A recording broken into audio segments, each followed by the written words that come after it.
And మేము దీక్ష తీసుకోవాలనుకుంటున్నాం, నా వయస్సు రీత్యా నేను శబరిమలకి వెళ్ళలేను, లేదా నా వృత్తి రీత్యా వెళ్ళలేను, నా పరిసర ప్రాంతాల్లో ఎక్కడైనా దేవాలయంలో నేను ఇరుముడి చెల్లించి దీక్ష విరమించుకోవచ్చు అంటే 100% చేసుకోవచ్చండి. శబరిమల అయ్యప్ప వేరు, మీ ఊర్లో ఉన్న అయ్యప్ప వేరు అనుకుంటే మీ ఊర్లో దేవాలయాలు కట్టి పూజలు చేయకండి. అక్కడ ఉన్న అయ్యప్పే, ఇక్కడ ఉన్న అయ్యప్పే. అవకాశం లేని వాళ్ళు అక్కడికి వెళ్ళట్లేదు, కానీ ఇక్కడ ఇస్తున్నారు. ఈ స్వామికి నిత్య పూజలు జరుగుతున్నాయా లేదా? ఉభయ తెలుగు రాష్ట్రాల్లో సుమారుగా 400 పైచలకు అయ్యప్ప స్వామి దేవాలయాలు ఇలా అయింది. అందులో సుమారుగా 300 పైచలకు దేవాలయాలకి పదినెట్టామడి ఉంది, పడి పూజలు జరుగుతున్నాయి, అభిషేక ఆరాధన జరుగుతున్నాయి, ఇరుముళ్ళు ఇస్తున్నారు, ఎన్నో చోట జరుగుతున్నాయి. కాబట్టి అక్కడికి వెళ్ళలేని వాళ్ళు మీ పరిసర ప్రాంతాల్లో మాల వేసుకోవచ్చు, ఇరుముడి కట్టచ్చు, దీక్ష విరమించవచ్చు, దోషం లేదు. అక్కడ అయ్యప్పకి ఇచ్చినట్టే. మాల వేసుకుంటే శబరిమలకి వెళ్ళాలి, వెళ్ళండి, పుట్టినందుకు ఒక్కసారైనా వెళ్ళండి. మీ పరిసర ప్రాంతాల్లో ఉన్న అయ్యప్ప కూడా మీ అయ్యప్పే.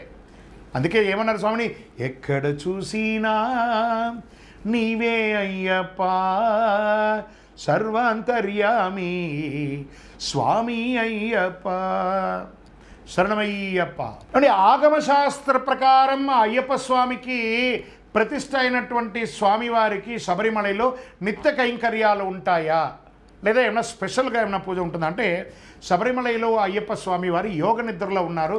అందుకే స్వామివారి శరీరం ఉష్ణంతో ఉంటుంది కాబట్టి ఆజ్యంతో స్వామివారికి అభిషేకం చేసి చల్లబరచాలనే దానికోసం ఎవ్రీ నెల మాసం యొక్క మొదటి రోజు నుంచి 5వ రోజు వరకు పూజలు జరుగుతాయి అక్కడ.